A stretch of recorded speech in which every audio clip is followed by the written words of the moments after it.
My name is Brian. I'm 32, and for the past 7 years, I've been the unofficial safety net for my entire family. I never thought of myself as someone who took care of everyone. But looking back, that's exactly what I've been doing. Whenever my younger brother Jason couldn't make rent, I covered it. When mom's car broke down, I paid for the repairs. When dad's consulting business had a slow month, I slipped him a few hundred just until the next client comes through. I never complained, not once. I told myself it was what a good son and older brother should do, help out when he could. And I could. I have a decent tech job, I live well below my means, and helping them never seemed like a big deal. Until last Sunday. We were all sitting in my parents' living room, mom, dad, Jason, and me, half watching a football game on TV. It was one of those lazy Sunday afternoons where the house smelled like coffee and the hum of the game was the only noise. Out of nowhere, Jason turned to me with this smug little grin and said, "So, Brian, where's your wife and kids?" "Oh right, you don't have any." Mom actually laughed. Dad chuckled under his breath. And Jason leaned back like he'd just delivered a killer punchline. I sat there for a second, stunned. Normally, I let stuff like that slide. Jason's always been the golden boy, younger, more charismatic, the one who somehow turns every bad decision into a charming anecdote. I've heard my fair share of digs from him over the years, but something about the way he said it this time, with that smug little grin and everyone else laughing along, hit me harder than usual. I forced a smile and said, "Yeah, no kids." But inside, it felt like something snapped. The next few minutes were a blur of casual conversation and lighthearted jokes, but my mind was somewhere else entirely. I kept thinking about every time I'd bailed Jason out. Every time I'd gone without a vacation so mom and dad wouldn't lose the house. Every time I'd skipped something for myself so they could have what they needed. And here they were, laughing at me like I was some kind of punchline. When the laughter died down, I turned to Jason and, in the calmest voice I could manage, said, "Where's your money?" "Oh right, I've been supporting you, until today." The room went dead silent. Jason's grin faltered. Mom's eyes widened. Dad leaned forward like he wasn't sure he'd heard me right. I didn't raise my voice, I didn't yell, but the way I said it landed like a hammer on the coffee table. And that's when everything started to shift. For a few seconds after I said it, you could have heard a pin drop. It was the first time I had ever spoken to them like that. Not with anger, but with finality. Jason was the first to recover. He leaned forward, that grin sliding back onto his face, though it looked a little more forced this time. "Wow," he said, chuckling. "Touchy much?" "It was just a joke, Brian." Mom gave a nervous little laugh and patted my knee, like she was trying to smooth things over. "You know your brother, he's just teasing. Don't take it so seriously." I didn't answer right away. I just stared at Jason, feeling that hot pressure in my chest that I'd been ignoring for years. "A joke," I finally said. "Right." Dad shifted in his chair. "Look, Brian, we appreciate what you do for this family, but there's no need to get dramatic. Jason's young, he's just having fun. You can't expect him to be as responsible as you." That line, "you can't expect him to be as responsible as you," was like gasoline on a fire. I'd heard variations of it my entire life. Jason wasn't held to the same standards I was. Jason didn't have to get straight A's in school. Jason didn't have to pay rent when he moved back home after dropping out of college. Jason didn't have to do anything but show up, flash that charming smile, and the world bend around him. And apparently, I was supposed to keep enabling it. I didn't argue then. I just stood up, grabbed my jacket, and said, "I'll see you later." I didn't slam the door on my way out, but I wanted to. That night, I went home and sat at my kitchen table with my laptop, looking over my bank statements. Thousands, no, tens of thousands, of dollars had gone to my family over the years. Rent for Jason, bills for my parents, emergencies that somehow never got paid back. I had brushed it off every time because I thought I was doing the right thing. But sitting there, staring at the numbers, I realized something. I had made it way too easy for them. The next week was quiet, but not in a good way. I got a couple of texts from Mom, "You okay?" And Jason didn't mean it, you know how he is. But I didn't reply. I needed space to think. By Thursday, I was starting to feel a little better, a little more grounded, when I got a call from Dad. "We need to talk," he said. I sighed. "About what?" "About the bills. The mortgage is due, and I know you usually cover the difference. You haven't sent anything this month."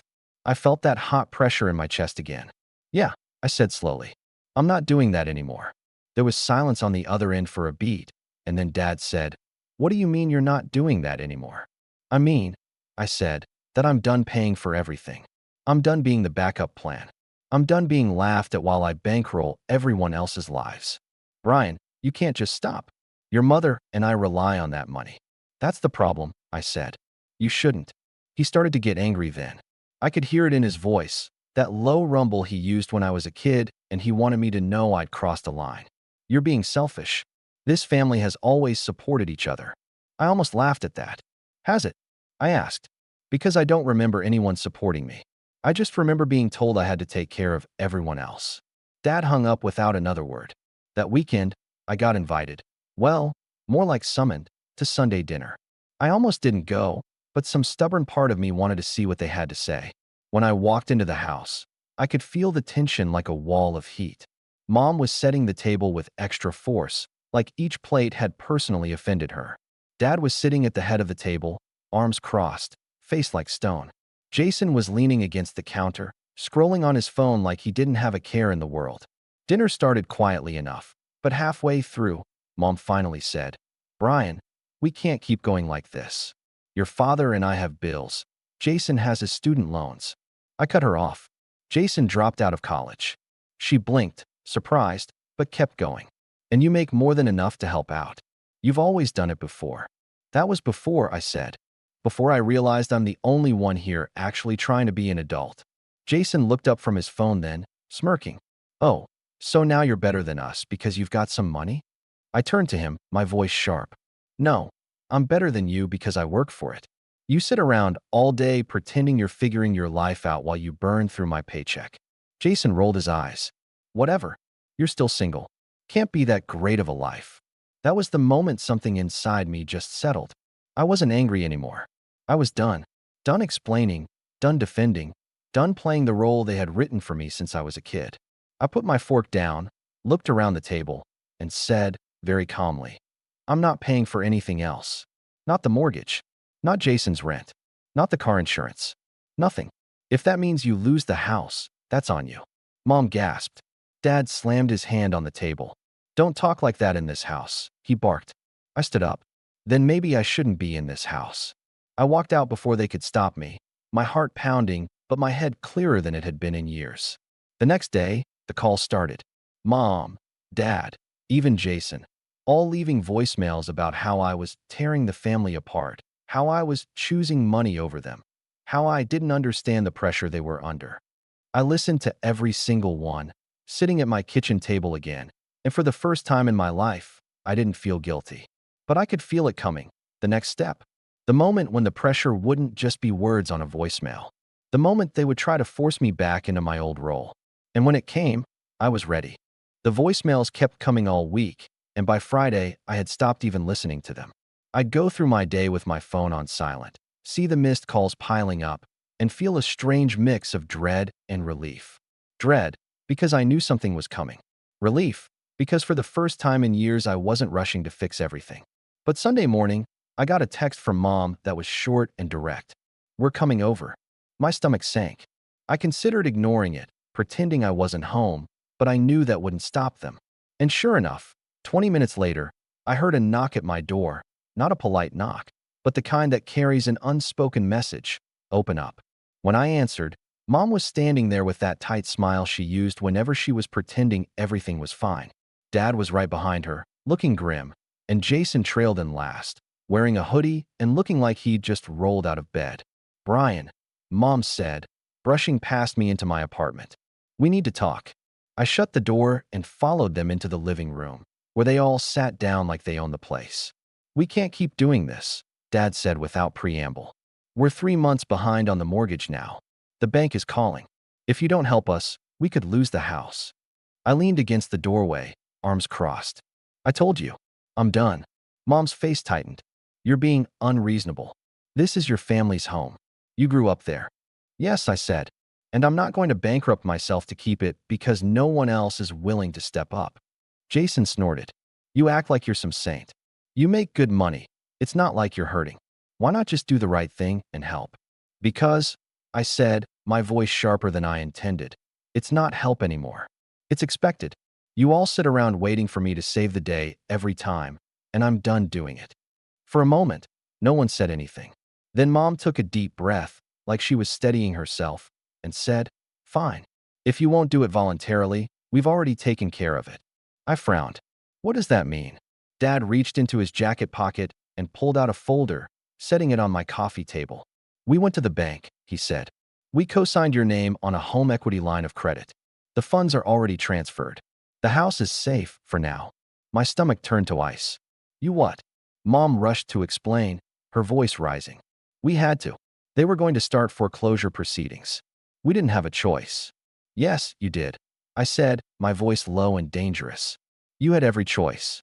And you chose to forge my signature." Jason spoke up then, grinning like this was all some kind of joke. "Hey, look on the bright side. You didn't even have to lift a finger this time. It's like you're the hero without even trying." I stared at him, my heart pounding. "Do you even hear yourself? You just admitted to committing fraud, with my name, and you think this is funny?" Jason shrugged. "It's just money, Brian. Relax." I couldn't sit still anymore. I grabbed the folder and flipped through the pages, my hands shaking. There it was, my name, my information, my forged signature, all tied to a loan I hadn't agreed to. Tens of thousands of dollars that I would now be legally responsible for. "You had no right," I said, my voice trembling. "None." Dad's jaw tightened. "We had every right. This is about keeping the family together. Sometimes you have to make hard decisions for the greater good." I laughed, a short, sharp, humorless sound. "The greater good? That's what you're calling it. You stole from me. You used my credit, my name, to bail yourselves out again. And you didn't even ask." Mom's eyes welled with tears. "We didn't want to put that kind of pressure on you. You've been so stressed lately." I stared at her, stunned. "So instead you just went behind my back?" Jason leaned back on the couch, smirking. "Honestly, you're overreacting. You've been carrying us for years. What's the difference if you do it one more time?" And that was it. That was the moment something deep inside me went quiet. Not angry quiet, ice quiet. The kind of quiet that comes when you stop expecting anything to change and realize you have to be the one to change it. I closed the folder carefully, set it down on the coffee table, and looked at each of them in turn. "Get out," I said. Mom blinked. "What?" "You heard me. Get out of my apartment." Dad stood up, his face red. "Don't talk to your mother like that." I said get out. I repeated, my voice like stone. They hesitated, exchanging looks, but something in my expression must have told them I wasn't bluffing, because after a moment they all got up and left. Jason was the last one out, and as he passed me, he muttered, "You're such a drama queen." I didn't reply. I just shut the door behind them and locked it. Then I sat down on the couch, staring at the folder like it might burst into flames if I looked away. This wasn't just about money anymore. This was about trust, trust they had shattered completely. And as I sat there in the quiet of my apartment, I realized something I hadn't let myself think before. They weren't going to stop. Not until I made them. After they left, I sat in my living room for what felt like hours, the folder still lying on the coffee table like some kind of cursed object. Every time I looked at it, my stomach knotted. The numbers glared back at me, the total amount of the loan, the interest rate, the payment schedule, and my forged signature, a mocking reminder that my family had crossed a line that could never be uncrossed. That night, I couldn't sleep. I kept replaying the conversation over and over in my head. The way Mom had said, we didn't have a choice, like it was some kind of excuse. The way Dad had stood there, justifying it like it was noble. The way Jason had laughed, as if this was all some kind of entertainment for him. Around 2 a.m., I got up and went to the kitchen, made a cup of tea I didn't even drink, and sat back down at the table. The apartment was so quiet it almost hurt. I'd always thought of myself as close to my family, maybe not emotionally, but in terms of duty. I'd always been there when they needed me. And now? Now I felt like I didn't even know who they were anymore. The next morning, I dragged myself to work, but I was barely functional. My coworkers probably thought I was sick. I just sat at my desk, staring at my screen, clicking through emails without reading them. Every time my phone buzzed, my chest tightened. By Tuesday, the voicemails had shifted from pleading to guilt-tripping. "Brian, this is your mother. I can't believe you threw us out like that. Your father hasn't slept in 2 days. Jason is stressed out. We did what we had to do. You'll understand when you have a family of your own." That one hurt more than I expected. The implication that I wasn't a real adult because I didn't have a wife and kids, the same thing Jason had mocked me for, stung more than I wanted to admit. Wednesday, Jason texted me directly. "Stop acting like a victim. You're fine. Just pay it and move on." I didn't reply, but by Thursday, the pressure started to feel unbearable. My chest was tight all day, my head pounding, my stomach in knots. I went to bed early but lay there staring at the ceiling, wondering how it had come to this. How I had gone from being the dependable one to being the enemy in the span of a week. That weekend, I drove past my parents' house just to see if it was still there. I don't even know why. Maybe to convince myself this was all real. The lights were on. Jason's car was in the driveway. Everything looked normal from the outside, but I knew better. Inside that house, they were probably talking about me, spinning the story into some narrative where I was the villain who had abandoned them. I didn't stop. I just kept driving, past the house, past the edge of town, until I ended up at an empty overlook where you could see the whole valley. I sat there for a long time, engine off, watching the sun go down. That was my rock bottom, sitting in the dark, alone in my car, realizing that the people I had sacrificed for, the people I thought I was protecting, had never really respected me. They saw me as a resource, not a person. A bank account with legs. I went home that night and made a decision. I wasn't going to fix this. Not this time. Not for them. Instead, I pulled out my laptop and started researching. I read everything I could about what to do if your identity is used without your consent. I called my bank the next morning and asked to speak with their fraud department. I explained what had happened, carefully, calmly, and asked what my options were. The woman on the phone was sympathetic but blunt. It was complicated.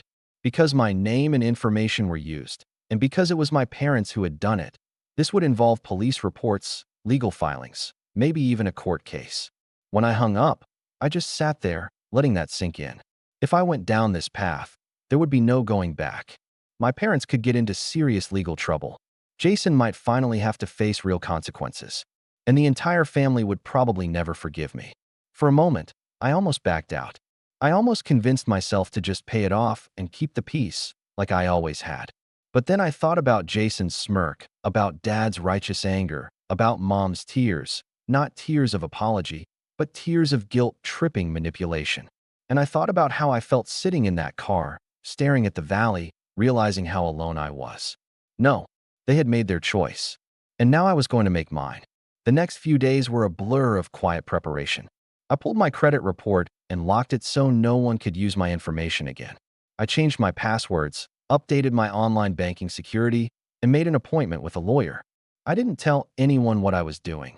Not my coworkers, not my friends, not even my aunt who had always been the one relative I could talk to. It wasn't about revenge yet. It was about survival, about finally taking back control of my own life. But deep down, as I gathered documents and wrote everything down, I could feel something darker growing. A quiet anger, patient and steady, waiting for the right moment to strike. And I knew that moment was coming. Meeting with the lawyer was the first step, and it felt like stepping into a new world. Her name was Rachel, and she had the calm, measured presence of someone who had seen every kind of family drama you could imagine.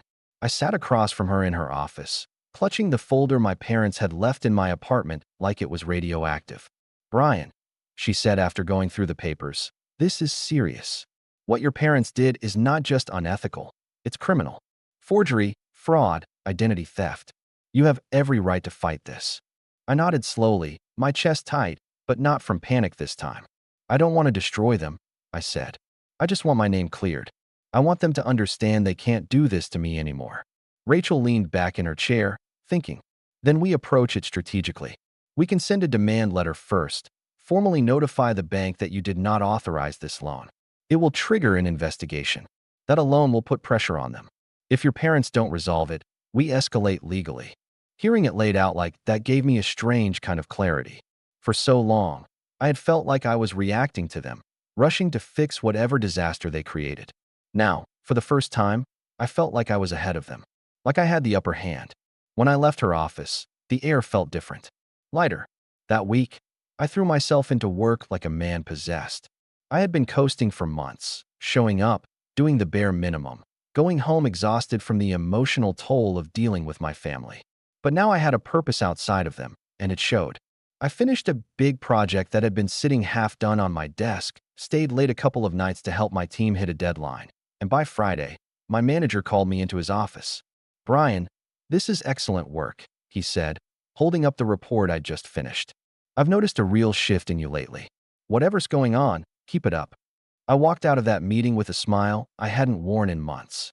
For the first time, my life wasn't about just keeping my family afloat. It was about building something of my own. I started taking better care of myself too. I cleaned my apartment until it felt like a fresh start, stocked my fridge with real groceries instead of takeout, and even signed up for a gym membership I'd been putting off for years. Every evening, I'd go for a run or lift weights, feeling the stress bleed out of me one rep at a time. Meanwhile, Rachel sent the demand letter. The bank acknowledged it within 2 days, and just like that, things started moving. The loan was flagged for investigation. I got a call from the fraud department, this time not as the guy trying to figure out what to do, but as someone taking decisive action. "This is exactly the right step," the representative told me. "Once we verify the signature was forged, we can remove your liability." Hearing those words was like taking my first full breath in weeks. Of course, my family didn't take it well. Mom called crying. "Brian, how could you do this? The bank called us. Do you know what you're putting us through?" I listened calmly, then said, "Yes, exactly what you put me through." She went quiet after that. Jason sent me a string of angry texts, most of them saying things like, "You're ruining everything. And if the house gets taken, it's your fault." I didn't reply to a single one. Instead, I started quietly preparing for whatever would come next. I opened a separate savings account, moved some of my money into it, and set up automatic transfers to build it even faster. I updated my will and beneficiaries, something I'd never bothered with before, and even consulted a financial advisor.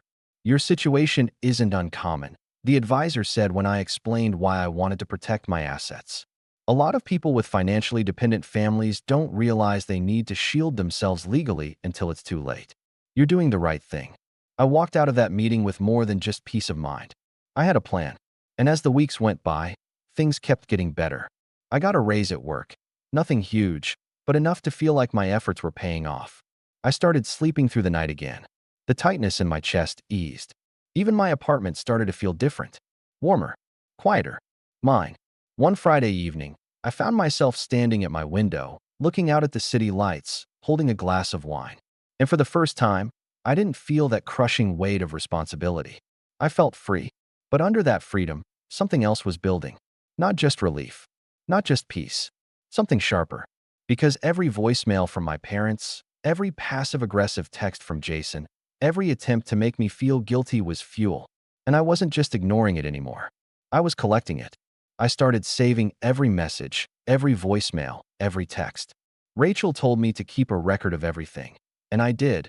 Not just because it was legally smart, but because each one reminded me why I was doing this. This wasn't about money anymore. It was about drawing a line.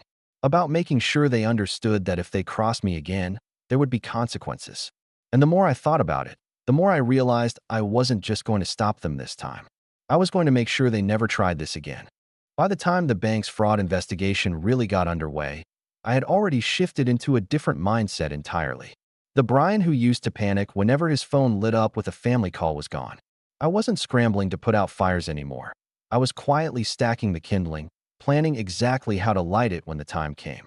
One Thursday morning, I got an email from the bank confirming they had sent handwriting samples and documents to a forensic analyst. The words "suspected forgery" were right there in black and white, attached to my case number. I forwarded the email to Rachel, who called me almost immediately. "This is good," she said. "It means the bank is taking this seriously. Once the report comes back, we can move to have your name removed from the loan entirely. And if your parents are smart, they'll refinance it themselves before it goes any further." "Do you think they will?" I asked. There was a pause. Then Rachel said, "If they don't, they're going to find themselves in a very uncomfortable situation." I thanked her, hung up, and sat back in my chair, thinking. The old me might have felt a pang of guilt hearing that. The new me felt something closer to satisfaction. But it wasn't just about clearing my name anymore. I wanted to make sure they never put me in this position again. So I started digging, carefully, methodically. First, I checked the county property records. It turns out my parents' house wasn't just behind on the mortgage. They had a second lien on it from a personal loan they had taken out 2 years ago. I didn't even know about that one. The balance was high, the interest rate was worse, and if they didn't start paying it down soon, they were at risk of default. Then I pulled Jason's name in the public records database. What I found didn't surprise me, but it still made my blood run cold. He had 3 unpaid traffic tickets, a delinquent credit card account, and an eviction filing from an apartment he'd lived in last year. All public record, all sitting there like little time bombs waiting to go off. I wasn't going to use any of this yet, but knowing it gave me leverage, the kind they couldn't take away from me. Meanwhile, my lawyer put me in touch with a financial investigator she sometimes worked with. His job was to trace money and build a clear picture of where funds had gone in cases like mine. I handed over everything I had: bank transfers, old receipts, screenshots of Venmo payments, every line item showing just how much of my money had kept my family afloat. When he sent me the report 2 weeks later, I just sat there staring at it. In 7 years, I had given my family nearly $86,000. $86,000. It wasn't just the amount, though that number made my stomach twist. It was the pattern. The investigator had laid it out in a timeline, showing every payment and what it had been for. It was like looking at a history of every time I'd said yes to keep the peace, every time I'd swallowed my pride to be the responsible one. Rachel called me after reviewing it. "This is powerful," she said. "If it comes to court, this paints a very clear picture of financial exploitation. It shows a pattern, not just a one-time mistake." I thanked her and hung up, my mind already racing. I was starting to see the whole picture now, not just what they had done, but who they really were. And that made my next steps easier to plan. I spent the next few weeks preparing quietly, living my life on the surface like nothing was wrong. I kept excelling at work, even earning a spot on a big upcoming project that could lead to a promotion. I kept going to the gym, kept eating well, kept sleeping better than I had in years. And at the same time, I built a kind of dossier. I printed out the financial report, the bank's investigation emails, the county property records, even Jason's court filings. I put them all in a neat, organized binder and kept it in my desk.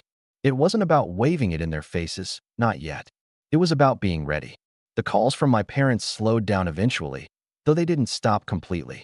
Mom left one voicemail that sounded almost rehearsed. "Brian, your father and I have decided to put the house on the market if things don't improve. We hope you understand we're under a lot of stress. We'd still like you to reconsider and help out, just until we get back on our feet." I didn't call her back. Jason, on the other hand, started getting more desperate. His texts switched from angry to pleading. "Bro, please, I need help with rent this month. Landlord's threatening eviction. You've got the money. Just one more time. I swear I'll pay you back. This isn't just about me. If I get kicked out, Mom will freak. You don't want to do that to her." I stared at that last one for a long time before closing my phone and setting it face down. I wasn't going to cave. Not this time. By the end of the month, I felt like a different person entirely. The anxiety that had once eaten me alive was now something sharper, a clear, steady resolve. I had the evidence, the legal support, the financial stability. For the first time in years, I felt like I had real power. And the more I thought about it, the more I realized I was done waiting for them to make the next move. If they wanted to play games with my life, it was my turn to set the rules. The day I decided to act was quiet and sunny, one of those deceptively calm mornings where everything feels normal, almost peaceful, right before a storm. I got up early, made coffee, and sat at my kitchen table going through the binder one last time. Everything was there: the financial report, the forged loan documents, the property records, Jason's delinquent filings. It was more than just a stack of papers now. It was leverage. Rachel and I had spent weeks refining the plan. She didn't push me toward court, though she made it clear we had a solid case if we wanted to file. Instead, she suggested we give them a chance to correct it first, in writing, formally, in a way that put everything on record. "We'll draft a settlement letter," she said. "It'll demand they refinance the house and remove your name from any accounts within 30 days. If they refuse or ignore it, we escalate. But this way, you've shown good faith. And if we do have to go to court, the judge will see you tried every reasonable step first." It was exactly the kind of move I wanted to make. Calm, strategic, unshakable. The letter went out on a Monday. It was 3 pages long, clear and professional, outlining every instance of unauthorized use of my information and every dollar I had been forced to cover over the past 7 years. At the end, it stated in no uncertain terms: failure to comply within 30 days will result in legal action, including a police report for forgery and fraud, as well as a civil claim for financial exploitation. I didn't even have to deliver it myself. Rachel sent it by certified mail. All I had to do was wait. And wait I did. The first call came from Mom 2 days later. "Brian, what is this? We just got your lawyer's letter." "It's not a letter from me," I said evenly. "It's from my attorney. It outlines exactly what needs to happen next." "You can't do this to us," she said, her voice shaking. "Do you have any idea what it will do to your father if this becomes public? Do you have any idea what it's done to me already?" I asked. There was a long pause before she said, "We'll talk about this at dinner. Sunday. Please come." I almost said no, but then I realized this was exactly the moment I had been preparing for. Sunday came, and I arrived on time, binder in hand. The house felt smaller than I remembered, cluttered, a little shabby, like the strain of the last few months had settled into the walls. Mom and Dad were waiting at the kitchen table. Jason slouched in a chair off to the side. "Brian," Dad started, "this is ridiculous. You're threatening to drag your own family into court. Over money." "No," I said calmly, setting the binder on the table. "Over fraud. Over 7 years of being used like a personal ATM. Over the fact that you thought forging my name was an acceptable solution to your problems." Jason rolled his eyes. "Here we go again." I opened the binder and slid the financial report across the table toward them. "This is every payment I've made for you since I was 25. Nearly $86,000. Rent, mortgage, utilities, car repairs, emergencies. I kept you afloat while Jason figured himself out, while you two kept taking out loans you couldn't pay, and I never asked for a dime back."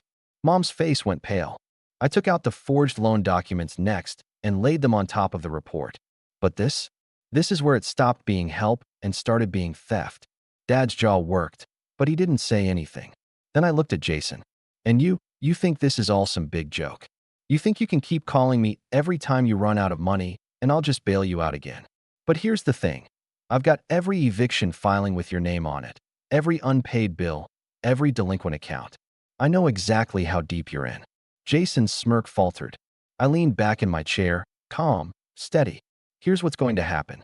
You're going to refinance the house and remove my name from the loan within 30 days. You're going to stop using my information for anything, ever again. And you're never going to ask me for money again. If you do, I file this binder with the court, and the three of you can explain yourselves to a judge." Silence. Finally, Mom spoke, her voice small. "And if we can't refinance?" I met her eyes. "Then you lose the house. And that will be on you, not me." Jason muttered something under his breath, but one sharp look from Dad shut him up. I stood, collected my binder, and walked to the door. "You have 30 days, I said, turning back one last time. "Use them wisely." When I left, I didn't feel triumphant exactly, not yet. But I felt something better. I felt in control. And as I drove home, a strange calm settled over me. Whatever happened next, it would be on my terms. The 30 days that followed were quiet, unnervingly so. No calls, no texts, no guilt-tripping voicemails. For the first time in years, my phone wasn't lighting up with family drama every few hours. At first, it was almost disorienting. Then, slowly, it started to feel good. Peaceful. Like breathing fresh air after living too long in a smoke-filled room. Rachel checked in every week, keeping me updated on the bank's progress. 2 weeks in, she called with the news I'd been waiting for. The handwriting analysis came back. The signature was confirmed as a forgery. "You are officially cleared of any liability for the loan. They'll issue you a formal letter in the next few days." I sat there at my desk, holding the phone to my ear, feeling something in my chest unwind. "So that's it." "That's it," Rachel said. "From here, the bank will hold your parents responsible for the debt. Whether they refinance or not is up to them." That night, I poured myself a glass of wine and sat on my balcony, looking out over the city lights with a strange mixture of relief and anticipation. The weight I'd been carrying for years had finally been lifted. I wasn't just free, I was untouchable. And then the real fallout began. 2 days later, Mom called. When I didn't answer, she left a voicemail, her voice shaking. They called, Brian. The bank called. They said the loan is now solely in our names. We can't make the payments. Your father is talking about selling the house. I don't know what we're going to do. I listened to the message twice, then deleted it. I didn't feel smug, exactly, but I didn't feel guilty either. They had brought this on themselves. By the fourth week, the house had officially been listed for sale. I found out not from them, but from the property records I'd been quietly monitoring. They must have priced it low because it went under contract fast. The following Sunday, Mom texted me again. Dinner. One last time. Please come. I hesitated for a long moment before agreeing. Not because I thought they deserved it, but because I wanted to see this through to the end. When I arrived, the house was half empty. Boxes lined the hallway. Furniture was missing from the living room, and there was an air of something final in the air. Mom looked tired, older somehow. Dad was sitting at the kitchen table with a stack of papers in front of him, his jaw set. Jason was pacing, his hands jammed into his hoodie pocket. This is what you wanted, right? Jason said as soon as I walked in. House is gone. We're screwed. Congratulations. I didn't rise to the bait. No, I said calmly. This is what you chose. I gave you 30 days to fix this without losing the house. You didn't. Mom sat down heavily, her eyes glassy. We couldn't qualify for refinancing without you. We tried. We really did. I almost believed her. Maybe they had tried, but it didn't matter anymore. The point wasn't whether they had made an effort. The point was that they had finally been forced to carry the weight themselves. Dad looked up from the papers. We'll have enough from the sale to pay off the debt. Barely. After that, we'll rent for a while. I nodded. Good. That's what responsible adults do. They live within their means. Jason snorted. Easy for you to say. You've always had money. I turned to him, my voice sharper now. I had money because I worked for it. Because I didn't blow it on vacations I couldn't afford, or max out credit cards, or ignore my bills until someone else had to pay them. Jason looked away, his face red. Mom's voice was small. So that's it then? You're really cutting us off. I took a deep breath. I'm not cutting you off. I'm just stepping back. I'm not your safety net anymore. If you fall, you fall. And you figure out how to get back up without calling me. Silence settled over the kitchen. It wasn't the tense, angry silence from before. This was something heavier. Acceptance, maybe. I stood, looking around the house one last time. The house I'd grown up in. The house I had fought so hard to save for so long. You know, I said quietly, I used to think it was my job to keep this house standing. To keep all of you standing. But maybe this was what needed to happen. Maybe losing it is what finally forces all of us to grow up. No one said anything. I walked to the front door, hand on the knob, then turned back one last time. This is the last time I'm coming here. The next chapter of my life doesn't include this house, or the version of me that lived in it. If you want to be part of that next chapter, it has to be on different terms. Equal terms.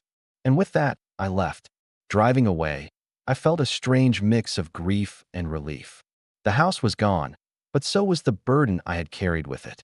For the first time in years, my future felt like it belonged entirely to me. When I got home, I put the binder back in my desk drawer. Not out of spite, not as a threat, just as a reminder. A record of where I'd been, what I'd survived, and what I'd finally walked away from. As I closed the drawer, I caught my reflection in the dark window and saw something I hadn't seen in a long time. I was smiling.